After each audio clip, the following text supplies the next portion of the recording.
And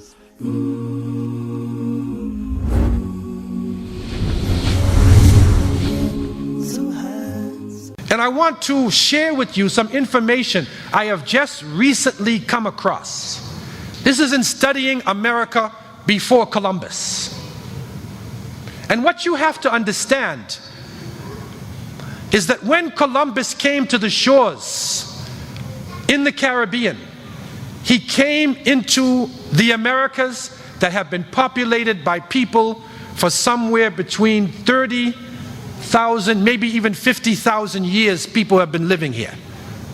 It was not a wilderness with a few savages running around in a few tents. That's not how it was. The honest historians will tell you that the Americas was populated by people who had a high level of civilization.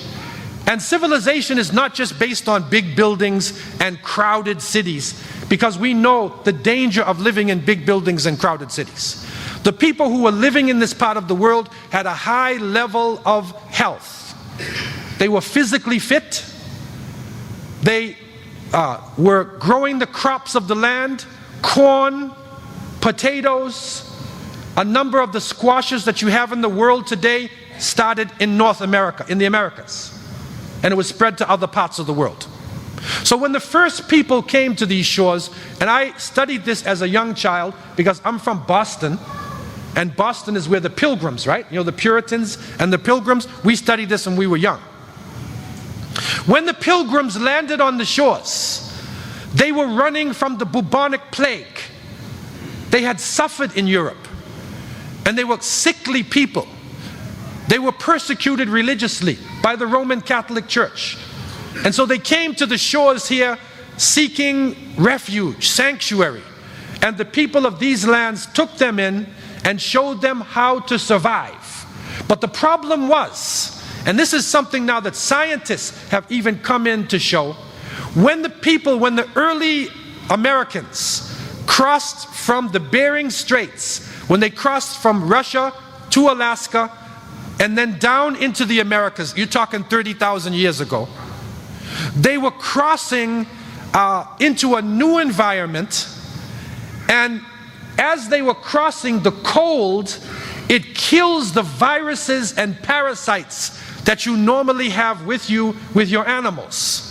So when they came into this part of the world, they came into this world free of parasites and free of viruses. And so they had extraordinary health. And this was good for a while, but when they met the Pilgrims, that worked against them. Because they were coming from the opposite.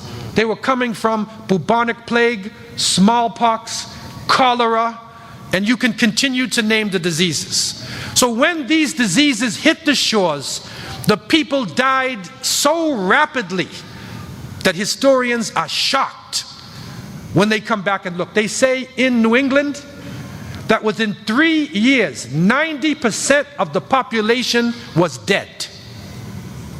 When the Pilgrims came into the land, the native people showed them how to grow corn, how to clear the fields in the Americas, how to survive, how to fish. And what the natives would do, they would have ceremonies to thank the Creator. Because there were many of the native nations who believed in one God.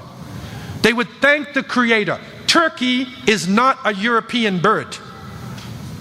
Cranberries and squash and corn, this meal that people are eating in Thanksgiving was a native meal. It does not come from Europe. This is an interesting point. It does not come from Europe. It is an American meal that the people ate.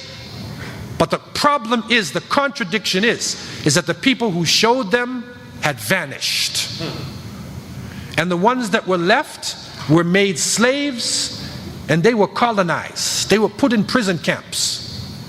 That is the reality. And so on the Thanksgiving time, there's usually not a ceremony involved in this. So we don't have to worry about a ceremony. It's usually just people coming together with their families. If you have time off, it's good to come together with your family like you do in other times. But for us, there is no ceremonies. There is nothing religious, especially religious about this. The Prophet ﷺ has given us our sunnah. We have our Eids, we have our way. Every time you eat food, it's Thanksgiving. You should be, when you're saying Bismillah, Alhamdulillah, you're thanking Allah subhanahu wa ta'ala every time we eat. But it's important to understand what is happening in this part of the world, to know the history of this land, and to understand that even amongst the native people were Muslims. There were those who believed in one God, and there were also those who met Muslims who crossed the Atlantic before Columbus. And we have proof of this. And you will see even after Columbus's time, you will see amongst the Cree Nation and the Seminole Nation in Florida, you will see Muslims, people who ran away, African Muslim slaves, Indian tribal slaves, ran to the nations, they hid in the swamps, and they formed the Seminole Nation. And if you read a book called Black Indians, you will see literally people dressed like Muslims. The Cherokee Nation, amongst them was strong belief in one God. And Robert Crane, who was a part Cherokee and who served on a presidential committee with the native population, he went to his elders and found out that they used to face east, and they would begin their prayers by saying, Ya Allah. That Islam was here amongst the native people, and it is part of this land. So you are not a foreigner. You're not an alien. We are part of the belief in one God, which has been shared by people not only in the East, but right here in the Americas. Allah Azza wa Jalla has told us, وَلَقَدْ بَعَثْنَا فِي كُلِّ أُمَّةٍ رَسُولًا أَنْ يَعْبُدُوا اللَّهَ وَاجْتَنِبُوا الطَّاغُوتَ. Verily we have sent to every nation, Adat al-Hasa, every nation, kullu, has received a messenger that they worship Allah and they stay away from Taghut, those who want to be worshipped in the place of Allah. And so it is a positive thing for us. If we understand this situation, we are not a minority here. There are many people who have good belief in God, who have good character still left. People want to have their families.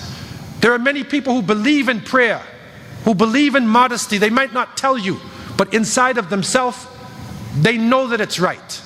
It's only for us to have patience in the struggle that we are going through now. Have patience and hold. Allah subhanahu wa ta'ala told to Ibrahim, وَإِنْ عَاقَبْتُمْ فَعَاقِبُوا بِمِثْلِ مَا عُوقِبْتُمْ بِهِ وَلَئِنْ صَبَرْتُمْ لَهُوَ خَيْرٌ لِلصَّابِرِينَ.